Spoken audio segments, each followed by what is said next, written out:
So this video is a demonstration of working a seam. I'm going to be sewing these two pieces together, and I'll just explain a little bit before I get started.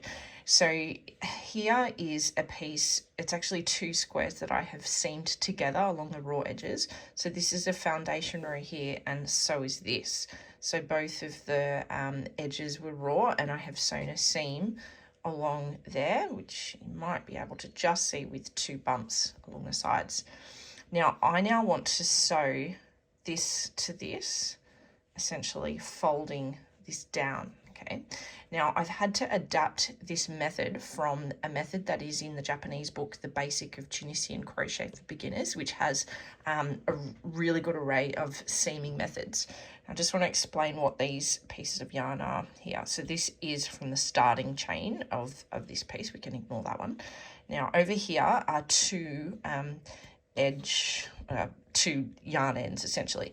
Now this long one is the one that I have used to sew the seam along here, and in this method is going to be used in an upcoming pattern of mine called Warumbi.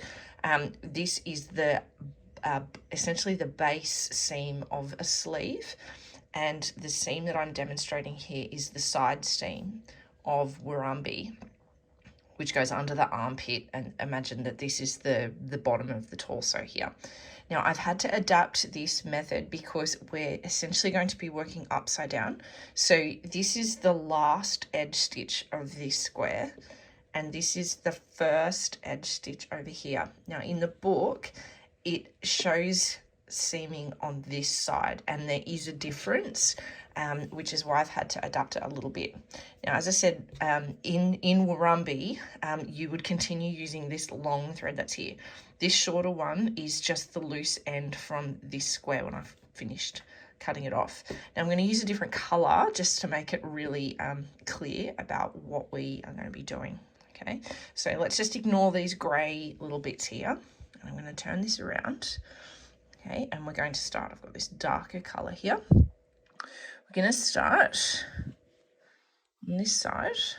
I'm going to put my yarn in exactly the same spot that that gray is sticking out of. So don't worry about this sticking out here. Okay, I'm going to bring this together. Now you want the seam to match, so row one gets sewn to row one over here, and vice versa. It would help if I didn't tangle my yarn up in there. I need that free flowing. Okay, so I'm just folding it out. So the piece of the stitch that I've just hooked that through is on this back piece here. So I'm going to be working over onto this row here. Now this is where I've had to adapt because I'm working backwards. So this is the edge stitch here. Now what I'm going to do is I'm going to pull it down with my needle, okay, and underneath that I can see two little threads. Okay, so these are the ends of the return pass. Okay, and I'm going to pull it through there, and I'm not pulling tightly. Okay, now over on this side, okay, I'm going to put my needle under the two return pass threads. I'll keep this folded, it makes it easier to see. Okay. Next, I'm going to pull the next edge stitch down. Okay, and now I'm pulling on the two return pass threads again over here. Now I can't pull on that, it's very tight, and that's what you want. You want those two loops to not be moving around too much. That's just the anatomy of the Tunisian crochet stitches. Okay, back again over here on the two return pass threads.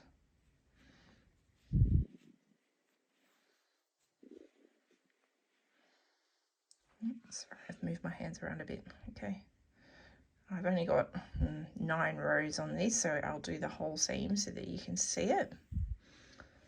Okay, it looks kind of ugly now, right? Don't worry about that.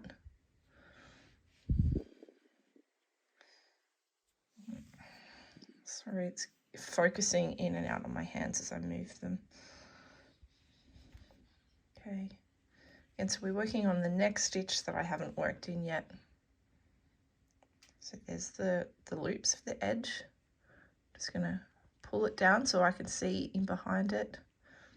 And it's the 2 return pass threads that I'm capturing in there, and it's in between the loops of the edge stitch. I hope that's nice and clear. Please feel free to give me any feedback on this. Because again, as I said, it is an adaptation of a stitch that's in a stitch book. Okay, and to this next one. So pull that down.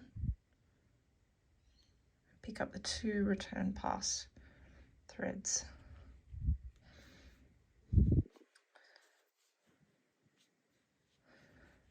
Okay, I'll try and work a bit faster so that you can see the effect at the end.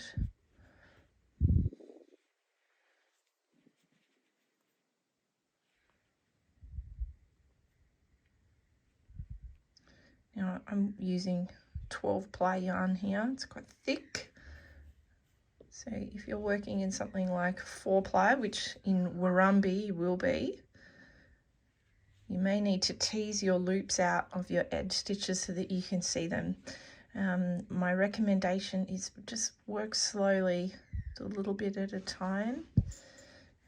I actually sewed my seam together as I was going, so I would do 5 or 10 rows and then I would sew those little bits of seam and then leave my seaming thread dangling and then crochet a few more rows and so on. Also allowed me to try my top on a lot, but I'll probably use this technique in other patterns as well, so it's not just for Wirumbi. Okay, I'm on the last one there, so it's a bit of a smaller edge stitch.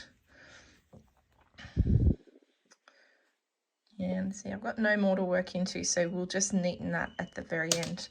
Okay, so I'm going to hold on to this. Now, just remember that you won't have a cord dangling out here. You'll be using the same seaming thread that's in here, okay? I'm just doing it this way for demonstration purposes.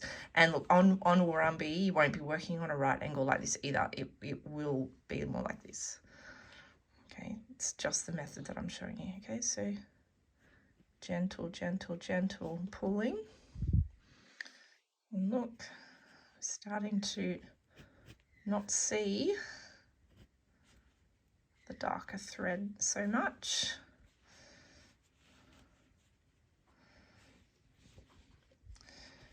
Okay, so just pull my thread out so you can see. So this is the edge stitch here of this piece. Okay, the edge stitch of the piece on my right is now hidden. I can feel it with my fingers. It's under here. See, there's the edge stitch. Okay, so these loops that are here is actually the last proper Tunisian simple stitch line along there. We've actually hidden the edge stitch.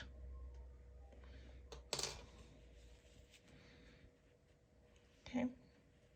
Any questions, please feel free to post them on here.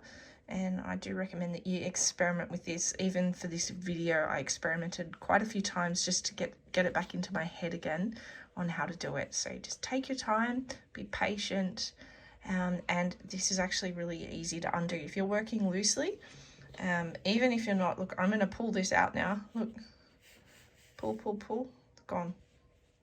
Ta-da! Okay, so practice many times and you'll get it right. Thanks. See ya.